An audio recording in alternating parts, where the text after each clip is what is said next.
কাউকে ধরতে দাও না ভাই। এই পরে একটু আসো না, এগুলো একটু ধরো না, সামনে আসো তুমি। তুমি একটু ধরো না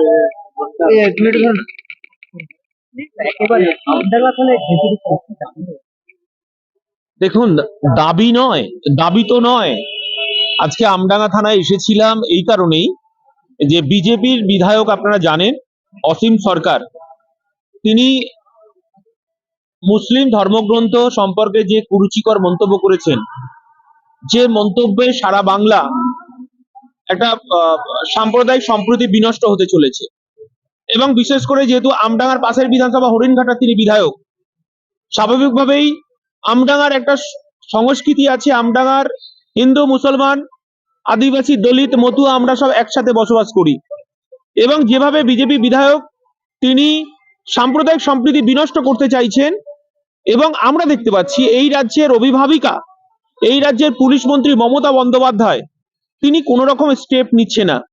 আমরা ধর্মনিরপেক্ষ মানুষ হিসাবে ইন্ডিয়ান সেকুলার ফ্রন্টের পক্ষ থেকে আজকে আমডাঙ্গা থানায় আমরা একটা স্মারকলিপি জমা দিলাম যে আমডাঙ্গায় যে সম্প্রীতির বার্তা আমরা তৈরি করেছি, আমরা হিন্দু মুসলমান একসাথে বসবাস করি, যেখানে কোনোদিন কোনো ফারাক ছিল না। কিন্তু বিজেপি নানানভাবে সামনে 2026-এর বিধানসভা নির্বাচন, তাদের রাজনৈতিক ফায়দা তোলার জন্য এরা হিন্দু মুসলমানের বিভাজন তৈরি করতে চলেছে। এবং বিশেষ করে আপনারা জানেন, সারা পশ্চিমবঙ্গে একটা এসআইআর এর আবহে সাধারণ খেটে খাওয়া শ্রমজীবী আদিবাসী সংখ্যালঘু মানুষ আজকে এসআইআর যে ক্যাম্পগুলো হচ্ছে, যেখানে আপনার হিয়ারিং হচ্ছে, সেই হিয়ারিং এর জায়গায় মানুষের যে করুণ অবস্থা, যে নিদারুণ অবস্থা, আমরা সেটা মানে স্বাভাবিকভাবেই সেখানে একটা বিভাজন তৈরি হয়েছে।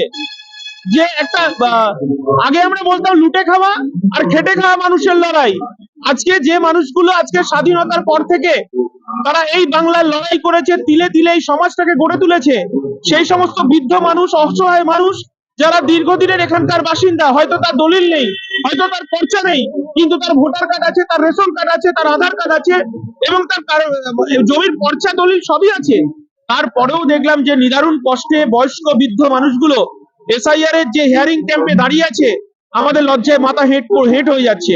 আমরা মনে করি এটা তৃণমূল আর বিজেপির বাইনারি পলিটিক্স, এবং সেই পলিটিক্সের সঙ্গে আমাদের রাজ্যের প্রধান মুখ্যমন্ত্রী তিনি ধর্ম খেলা করছে। যে রাজ্যের মুখ্যমন্ত্রী, যে দেশের প্রধানমন্ত্রীর কাজ হবে বেকার যুবকের কর্মসংস্থান করা, কলকারখানার ফিতে কাটা, হাসপাতালের ফিতে কাটা, হসপিটাল তৈরি করার কথা, যেখানে বেকার যুবকের কর্মসংস্থান তৈরি হবে, সেইখানে সেইভাবে কারখানা কলকারখানা তৈরি করে সেখানে পরিকাঠামো তৈরি করা। কিন্তু আমরা দেখতে পাচ্ছি এই রাজ্যের মুখ্যমন্ত্রী আমাদের করের টাকায় তিনি মন্দির তৈরি করছেন। অর্থাৎ 400 কোটি টাকা খরচ করে তিনি দীঘাতে জগন্নাথ মন্দির তৈরি করেছেন। আপনি গত পরশুদিন আপনি দেখলেন রাজারহাটে সেখানে দুর্গাঙ্গন তৈরি করলেন। তারপরে উনি বলছেন আপনার শিলিগুড়িতে মহাকাল অর্থাৎ শিবের মন্দির তৈরি করবেন। তিনি কি করতে চাইছেন আমরা বুঝতে পারছি না। ঠিক অপরূপ ভাবে তৃণমূলের বিধায়ক আপনার হুমায়ুন কবির যেভাবে রাজনৈতিক নেতারা ধর্ম করে খেলা করছে, আমরা তার বিরুদ্ধে দাঁড়িয়েই এই বাংলার সম্প্রীতি, এই বাংলার কাজী নজরুলের তার শ্যামা সঙ্গীত হিন্দুদের মন্দিরে বাজে এবং আজানের আওয়াজে আমাদের ঘুম ভাঙে সকালবেলা, এই সম্প্রীতির বাংলা কখনো বিনষ্ট হতে দেব না।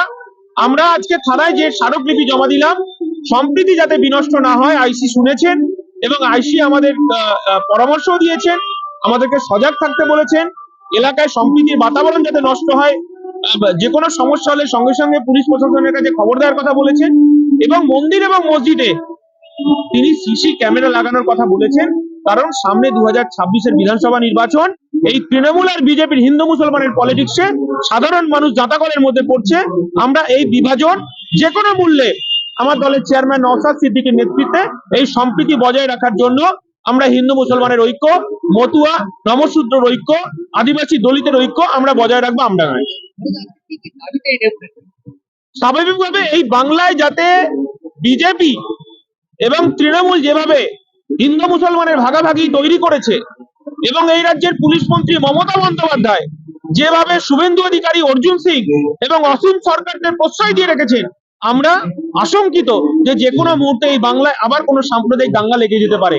সামনে 26-এর বিধানসভা নির্বাচন, আমরা পুলিশ প্রশাসনকে এই বাংলার প্রত্যেকটা থানায় আমরা স্মারকলিপি জমা দিচ্ছি, যাতে এই বাংলার সম্প্রীতি যাতে অক্ষুণ্ণ থাকে, এই বাংলার যাতে হিন্দু মুসলমান মতুয়া আদিবাসী দলিত আর ঐক্য বজায় থাকে, সেই মর্মেই আমরা প্রত্যেকটা থানায় আমাদের পার্টির পক্ষ থেকে আমার দলের চেয়ারম্যান নওশাদ সিদ্দিকীর পরামর্শে এবং দলীয় সিদ্ধান্তে আমরা প্রত্যেকটা থানায় আমরা ডেপুটেশন দিচ্ছি। আজকে আমডাঙ্গায় দেওয়া হলো। আজকে আমডাঙ্গা থানাতে আমরা সেই কাজটা সম্পন্ন করলাম। এই তো রিসিভ করো। নাম আর দায়িত্ব। বিশ্বজিৎ মাইতি, আইএসএফ এর স্টেট জেনারেল সেক্রেটারি।